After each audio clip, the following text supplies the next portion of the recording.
Hi, Walter. I was at the mall today, and guess what happened? I met the most wonderful girl. We went shopping at JCPenney's, and she tried on a lot of clothes. And she ended up buying a whole lot of them, you know what I mean?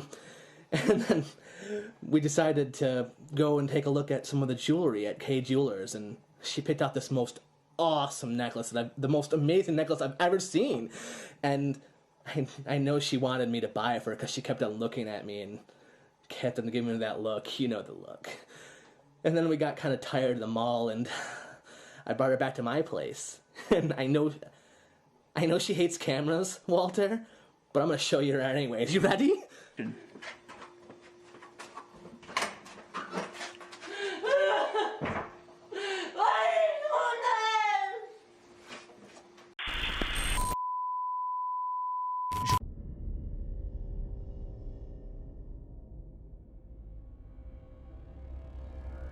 Je me dis en voyant cette vidéo qu'il est fort possible qu'un homme ou une femme puisse faire ça et poster une vidéo de ses atrocités sur YouTube. On a bien vu dans une vidéo précédente la photo de Tara Calico qui s'est faite kidnapper et celle de Regina Kay Walters qui s'est faite kidnapper puis tuer. Le monde part en couille et il est possible qu'un jour on tombe sur une vidéo YouTube que l'on n'aurait jamais aimé voir. Et il se peut bien que cette fois encore, nous la prenions comme un essai artistique ou une fiction. Et pourtant ça sera une sombre réalité. Bonjour, parlons de la disparition de Kayla Berg. Kayla Berg est née le 29 août 1993 à Antigo, dans le Wisconsin. Elle vit avec sa mère Hope et son frère aîné Jimmy. Kayla est une bonne élève, mais ses notes vont commencer à chuter au moment où son père James et sa mère se séparent. Et pour ne pas ranger les choses, James tombe gravement malade d'un cancer. Pour faire face à la situation, Kayla préfère faire la fête plutôt que de mettre son nez dans les livres. Kayla et ses amis se rendent souvent dans une maison d'une ville voisine, à Wausau. La maison appartient au petit ami de Kayla, Miguel Morero, alors âgé de 19 ans. Elle va assister à de nombreuses soirées où elle va boire avec son frère Jimmy et le meilleur ami de ce dernier, Kevin, âgé de 24 ans. Évidemment, tout ça se fait dans le dos des parents, sinon ça serait pas drôle. Ses parents vont finalement découvrir la relation qu'elle entretient avec Miguel, et sachant qu'ils ont 4 ans de différence, Hope et James vont alors demander à leur fille de rompre avec lui, certainement en lien avec la différence d'âge. Certaines personnes affirment que Kayla aurait écouté ses parents et aurait rompu avec le jeune homme, et d'autres disent que non. Le 10 août 2009, Kayla va dire à sa mère qu'elle passe la nuit chez son amie Natasha, et Natasha va dire à sa mère qu'elle passe la nuit chez Kayla. Vous sentez l'embrouille arriver?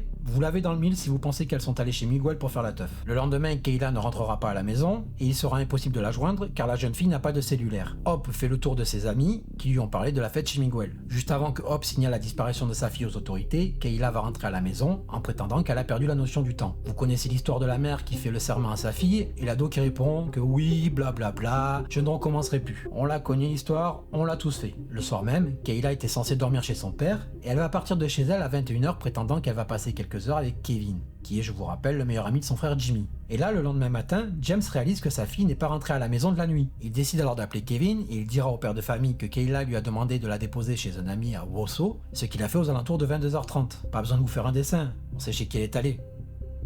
Ou pas. James lui demandera l'adresse, mais Kevin dira ne pas la connaître, car il a suivi les instructions de Kayla, et il dira aussi de n'être jamais venu dans cette maison auparavant. Toutefois, la dernière fois que Kayla a été vue, c'est vers 21h30 au McDonald's pour aller voir son ami Beth avant de remonter dans la Jeep de Kevin. Kevin étant la dernière personne qui a vu Kayla, il est donc tout à fait normal qu'il devienne un des suspects. Après que les parents ont averti la police comme quoi leur fille avait disparu, il va être interrogé par les autorités et il va répéter les mêmes choses qu'au père de Kayla. Comme quoi il connaissait pas la maison, et qu'il avait juste déposé Kayla, et qu'il était reparti sans attendre que la jeune fille entre dans la maison. Après avoir recueilli le témoignage de Kevin, et je pense des parents et d'autres personnes, les autorités vont faire le lien avec la maison de Miguel, l'ex ou toujours actuel petit ami de Kayla. Cependant, l'histoire de Kevin présente plusieurs problèmes. Premièrement, la maison avait été condamnée par la ville quelques semaines auparavant, et Miguel avait déjà déménagé dans une autre maison à 1,5 km de là. Deuxièmement, Kayla et ses amis étaient au courant du déménagement de Miguel, et ils ont fait la fête dans la nouvelle maison la nuit précédant sa disparition. D'ailleurs, la sœur de Miguel dira à la police que Kevin avait déposé Kayla et son amie Natasha la veille. Et selon d'autres amis en commun, Kevin savait exactement où se trouvait la maison où se déroulait la fête, car c'était lui qui conduisait habituellement Kayla et son frère Jimmy aux soirées. Kevin...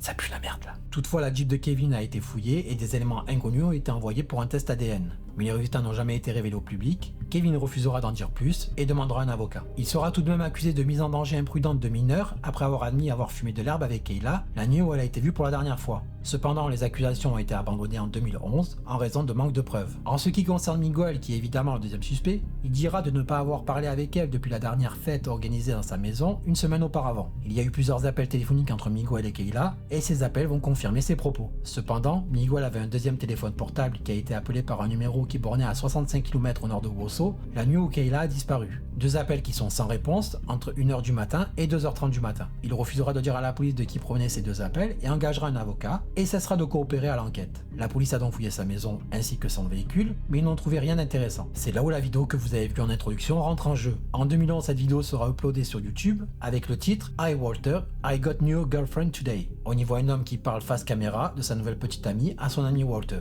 Jusque là tout va bien et je trouve que l'on est même enthousiaste pour lui, vu qu'il dégage de la joie quand il en parle. Il lui dira vers la fin qu'elle n'aime pas trop se montrer en vidéo, mais qu'il va quand même la lui montrer. Le deuxième plan arrive et l'ambiance change du tout au tout. On se retrouve en sous-sol avec une porte fermée, qu'il ouvre, et là on la voit. On comprend très vite que la fille n'est pas là de son plein gré, mais qu'elle s'est fait kidnapper. On y voit une femme attachée et partiellement nue, dont la ressemblance avec Kayla Berg est troublante. La vidéo va devenir virale en octobre 2016, après qu'un user d'un forum ait suggéré que ça soit elle. La police enquêtera dessus pensant que c'est Kayla Berg. Hop, la mère de Kayla va vraiment penser également que c'est sa fille. Je pensais que c'était Kayla, ça lui ressemblait, c'était le pire sentiment. J'en étais juste malade et perturbé, je n'ai pas dormi pendant des jours. Après des jours à investiguer, les enquêteurs concluront que c'était une fiction pour le web, avec comme comédien principal Michael Matton, Lucy Caveau dans le rôle de la victime, et Jason Dare comme producteur. Vu que la vidéo est devenue virale et qu'à aucun moment ils ont fait en sorte de dire que c'était une fiction, ils se sont retrouvés malgré eux dans la sauce, au cœur de cette affaire de disparition. Ça c'est la loose. Michael Matton dira plus tard au Daily Mail: Le film était artistique, il était censé faire partie d'une série web sur le tueur du Zodiac. Honnêtement, nous nous attendions pas à ce qu'il suscite une telle réaction.